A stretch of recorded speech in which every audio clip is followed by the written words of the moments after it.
नाकाम इश्क की एक ऐसी कहानी जिसमें जल उठा पूरा बिहार, दार्जिलिंग तक हुए थे चर्चे। नमस्कार, मैं तन्वी, आप देख रहे हैं न्यूज़ भारतवर्ष। आज हम फिर आए हैं बिहार की एक अनसुलझी गुत्थी के साथ। इश्क की एक ऐसी कहानी जिसने बिहार के जिले मधुबनी को पूरी तरीके से हिलाकर रख दिया था। इस कहानी का नायक था 17 साल का एक लड़का प्रशांत झा और नायिका उसी की हम उम्र की एक लड़की प्रीति चौधरी, और विलेन था पूरा बिहार का शासन और प्रशासन। प्रशांत एक किसान परिवार का लड़का था तो प्रीति जिले के एक बड़े पदाधिकारी की बेटी थी। दोनों मधुबनी के बेनीपट्टी प्रखंड के अरेर गांव स्थित इंडियन पब्लिक स्कूल में पढ़ाई करते थे। पढ़ाई के दौरान ही दोनों को एक दूसरे से प्यार हो गया था। यह एक ऐसा नाकाम इश्क था जिसमें 3 लोगों की हत्याएं हो गई। पूरा शहर धूल धू कर जलता रहा। बिहार के 21 कैदी फरार हो गए, जिसमें से एक कैदी पाकिस्तान से भी था।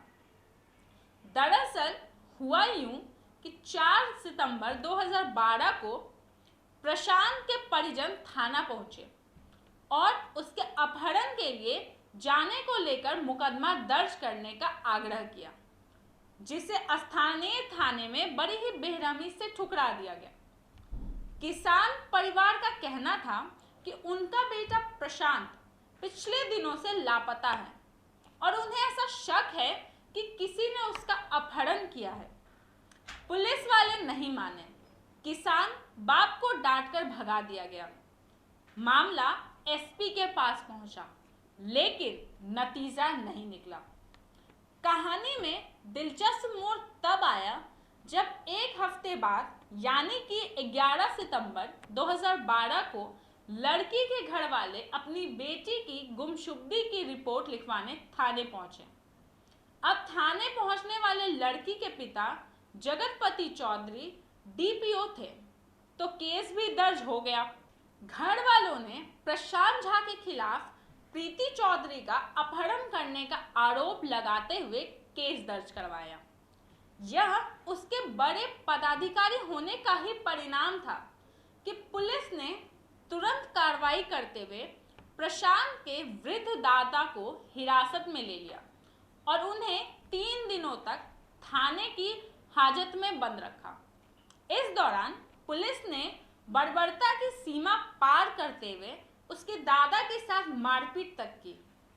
बाद में जब स्थानीय जनता ने थाना का विरोध किया, तब उन्हें मुक्त कर दिया गया। इसके बाद जो हुआ उसकी कल्पना किसी को भी नहीं थी। दरअसल 3 अक्टूबर 2012 को नगर थाने की पुलिस को ककना पुल के पास एक सिरकटी लाश मिली। लाश को देखकर प्रशांत की मां का कहना था कि वह लाश उनके बेटे यानी प्रशांत की है। रोते बिखरते हुए प्रशांत की मां ने कहा, जो कपड़े लाश ने पहने हुए हैं वही कपड़े प्रशांत ने घर से निकलते वक्त पहने थे। वह मेरा बेटा प्रशांत ही है जिसे प्रीति के घर वालों ने जान से मार दिया। मुझे मेरा बेटा वापस चाहिए। प्रशांत की मां ने बेटे के पैर के निशान और कपड़ों की लाश की पहचान की थी, लेकिन जब शव का पोस्टमार्टम कराया गया तो पता चला कि लाश की उम्र प्रशांत की उम्र से करीब 10 साल ज्यादा है, जिससे चलते पुलिस वालों ने शव को प्रशांत के घर वालों के हवाले करने से इनकार कर दिया। इससे लोगों के बीच संदेश ये पहुंचा कि डीपीओ के दबाव में पुलिस ने रिपोर्ट बदल दी है। इसके बाद पुलिस प्रशासन को लेकर स्थानीय लोगों में आक्रोश फूटने लगा। 12 अक्टूबर की दोपहर को होते होते सैकड़ों लोग प्रशांत के घर वालों के साथ धरने पर बैठ गए। थाने के बाहर बैठकर लोगों ने जमकर नारेबाजी की। आक्रोशित भीड़ ने थाने को आग के हवाले कर दिया। इस दौरान मौके का फायदा उठाकर 20 से ज्यादा कैदी थाने से भाग निकले, जिसमें से एक पाकिस्तानी कैदी भी शामिल था। जब बवाल ज्यादा बढ़ गया तो पुलिस ने फायरिंग कर दी। करीब 100 राउंड गोलियां चली, जिसमें 3 लोगों की मौके पर ही मौत हो गई।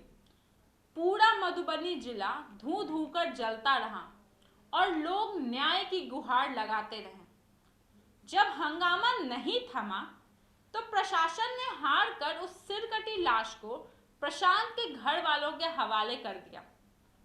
घर वालों ने लाश का दाह संस्कार किया और मामला थोड़ा शांत हुआ, लेकिन प्रीति अभी भी लापता थी और पुलिस लगातार प्रीति की जांच में छानबीन में जुटी हुई थी।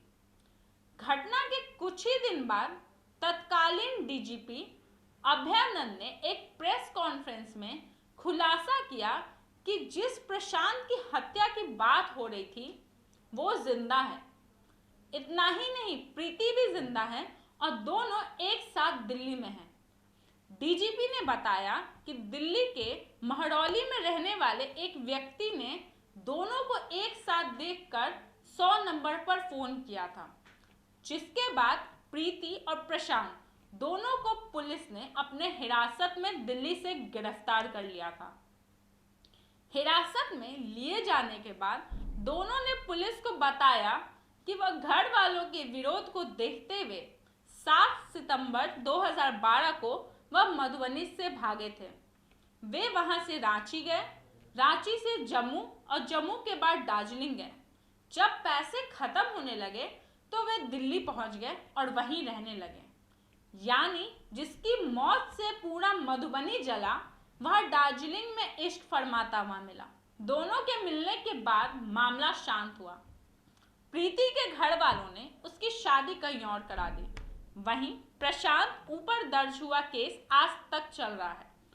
मधुबनी में हुए हंगामे का गुनहगार भी प्रशांत के घर वालों को ही ठहराया गया।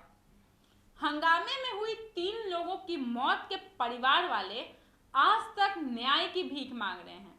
तो वहीं वह सिर कटी लाश किसकी थी, यह गुत्थी भी आज तक सुलझ नहीं पाई है। हम आपके साथ दोबारा मिलेंगे ऐसी ही दिलचस्प कहानियों के साथ। तब तक के लिए आप बने रहे न्यूज़ भारतवर्ष के साथ। मैं तन्वी पटना।